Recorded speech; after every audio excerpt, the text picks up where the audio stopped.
कैकेयी के बिटवा है ना, माथा चढ़ाई दी हुई। कहीं राम जी राज का अधिकार न मांगे आ जाएं।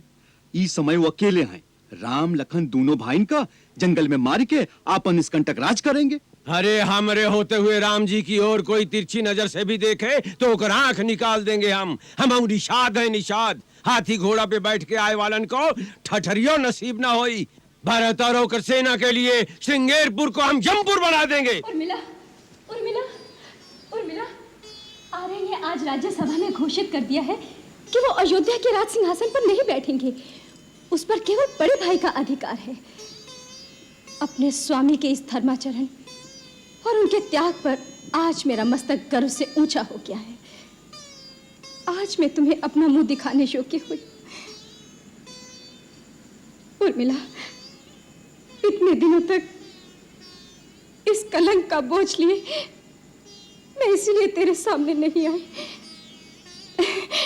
सुन, आर्य वन जा रहे हैं। हाँ, बड़े भैया, भाभी और लक्ष्मण भैया को लाने। अच्छा, हाँ, सब जाएंगे? सब जाएंगे तो सभी जाएंगे। सारी प्रजा भी उतावली हो रही है। सभी अपने राजा को मनाकर लौटा लाने के लिए साथ जाना चाहती है। और हाँ, आर्य ने नगर में घोषणा भी करा दी है कि जो जाना चाहे साथ चल सकता है। साथ चल सकता है? हाँ, हम भी? अरे हाँ पगले, हम भी। आप साथ जाकर क्या करेंगी? हम वन में कोई भ्रमण के लिए नहीं जा रहे हैं, राम भैया को वापस लाने जा रहे हैं। मैं अपने लिए नहीं कह रही नाथ। उर्मिला की मौन व्यथा को देखकर हृदय कांप जाता है। यदि आप उसे केवल एक बार लक्ष्मण भैया के दर्शन करा देंगे। तुम एक बार दर्शन की बात कर रही हो देवी? मैं लक्ष्मण को अपने साथ ला रहा हूँ। क्या आप लोगों को मेरे लक्ष्य की सफलता में कोई संदेह है? नहीं स्वामी, नहीं। हम तो क्या, सारी अयोध्या आपकी सफलता के लिए प्रभु से प्रार्थना कर रही है। तो बस उर्मिला से कह दो अपने पति के स्वागत की तैयारी करें। अब विरह के दिन समाप्त हो गए। अब श्री राम के राज्याभिषेक का उत्सव मनाने की तैयारी करो। उस समय हम उनके साथ तमसा नदी तक साथ गए थे।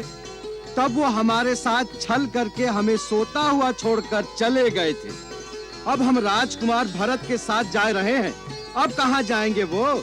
अब हम उनको और राजकुमार लक्ष्मण और रानी सीता को साथ लेकर ही लौटेंगे। हाँ, तब तक हम तुम्हारे लिए 1.25 मन बतासे के प्रसाद तैयार रखेंगे। हाँ, तू बतासे के प्रसाद तैयार रख, हम अवश्य लेकर लौटेंगे उनको। अरे सुना, श्री रामचंद्र जी को लेने के लिए भरत सेना लेकर वन को जा रहे हैं। हमने भी सुना है। बापू, बापू, राजकुमार भरत श्री राम जी को लेने वन जा रहे हैं। उन्होंने घोषणा की है कि नगर में से जो भी कोई उनके साथ जाना चाहे वो जा सकता है। बापू, मैं भी उनके साथ जाऊं? जा, अवश्य जा। जाकर उनके चरणों में शीश नवाना। अरे उनके तो दर्शन से भी पुण्य होता है रे। बाबू, भाभी, राजकुमारों के साथ राजमाताएं, मंत्री, गुरुदेव, सेनाएं सब जा रहे हैं। उनके लिए रास्ता ठीक करने के लिए कारीगर, यांत्रिक, शिल्पी, पेड़ काटने वाले सब दल बनाकर जा रहे हैं। मुझे भी उस दल के साथ जाने की आज्ञा हुई है। तो सबसे पहले तुम्हें राम जी के दर्शन होंगे ना? हाँ। अरे बिटिया, हमसे तो चला नहीं जाता, नहीं तो तुम्हारे साथ हम अवश्य चलते।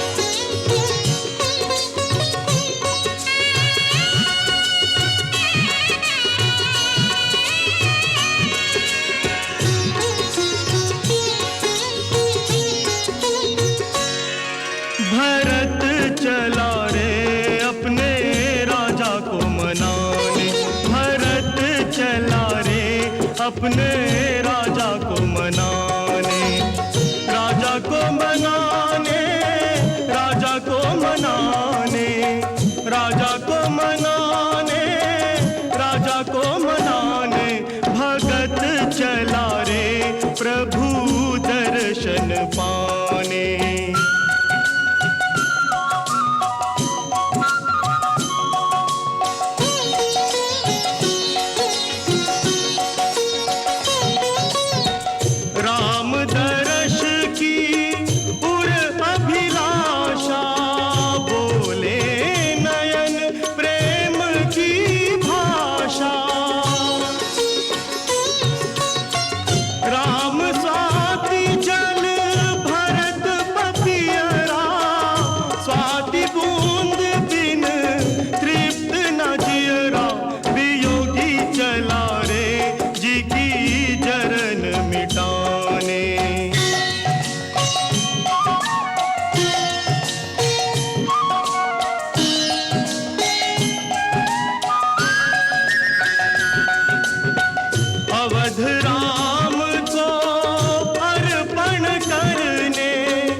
का कहे हो?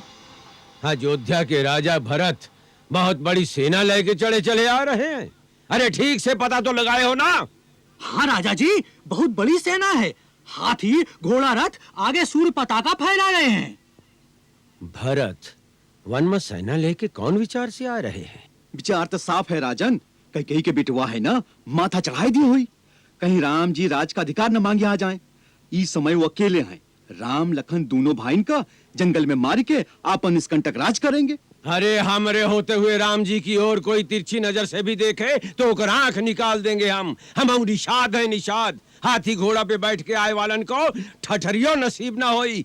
भरत और ओकर सेना के लिए श्रृंगेरपुर को हम जमपुर बना देंगे। राजन, उनकर इतनी बड़ी विशाल सेना के आगे हमार मुट्ठी भर योद्धा कहाँ तक टक्कर ले सकत हूँ? अरे चुप कायर कहीं का, ऐसे नहीं जान प्यारी है तो चूड़ी पहन के घर में बैठ जा। अरे सामना नहीं कर सकेंगे तो अपने राम जी के लिए मर मिट तो सकेंगे। हम निषादों की लाश पर ही पैर रखकर भरत गंगा पार करेगा। जाओ बजा दो युद्ध का नगारा।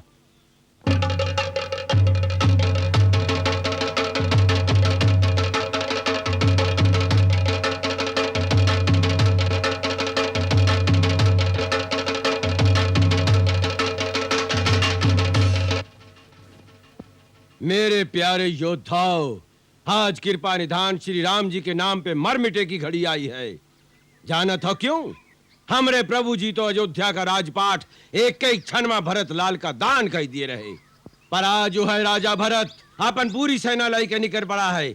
हमरे श्री राम जी और भैया लक्ष्मण जी का वन में घेर के मारे के बदे ऊ समझे हुई है कि ऊ वन में अकेले हैं। अरे ऊ कई का बिटवाई ना ही जानत है कि राम के नाम पे प्राण बलिदान करे वालन से ही भूमि भरी पड़ी है।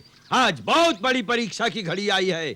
आज बहुत बड़ी शक्ति से लोहा लेकर है। हम गंगा मैया की सौगंध उठाए के कहत हैं कि हमरे जीते जी राम जी का शत्रु गंगा पार नहीं कर सकेगा। गंगा के सारे घाट को घेर लो, जंगल की झाड़ियों में धनुष्वान और खड़ग उठाकर मोर्चा जमा लो। गंगा मैया की धवल धारा रक्त से लाल कर देंगे। भरत की सेना के रंड मुंड आज गंगा में बहेंगे। वीरों याद रखना, युद्ध में मरना और वो गंगा जी के तट पर, और वो भी प्रभु श्री राम जी की रक्षा में। अरे जीतेंगे तो श्री राम जी की सेवा करेंगे और मरेंगे तो सीधे मोक्ष मिलेगा। किंतु भरत तो क्या, स्वयं काल भी राम जी की ओर आगे बढ़ा तो काल के लिए भी हम निषाद काल बन जाएंगे। हाँ हाँ, हम काल के लिए काल बन जाएंगे। हमरे जीते जी भरत गंगा पार नहीं जा सकता है। तो सब बोलो श्री रामचंद्र की जय, रामचंद्र की जय। निषाद योद्धाओं आगे बढ़ो। ठहरो राजन ठहरो। बिना शगुन विचारे जोश में मतवाले होकर कूच कर जाओगे। हाँ, ये हमसे भूल हो गई, कारण समय कम है। परंतु बिना विचारे कार्य में पछताना भी पड़ता है। हमारा शगुन आपके विचार से विरोध में कह रहा है। पहले भरत से मिल लो, जान लो उनके मन का भाव क्या है। हमारे विचार से युद्ध की नौबत ना आई। आपका ही विचार है तो हम उसी अनुसार कार्य करेंगे। युद्ध में तो कभी कौनों का भला हुआ ही नहीं। योद्धाओं, तुम सब जाकर गंगा के घाटों में डट जाना और झाड़ियों में छिपे रहना। हम जाए के भरत जी से भेंट करेंगे, भेद जान लेंगे उनका भाव मित्रता का है या शत्रुता का। बैर और प्रेम छिपाए नहीं छिपताएं। हमार संकेत होने पर ही घात करना, समझे?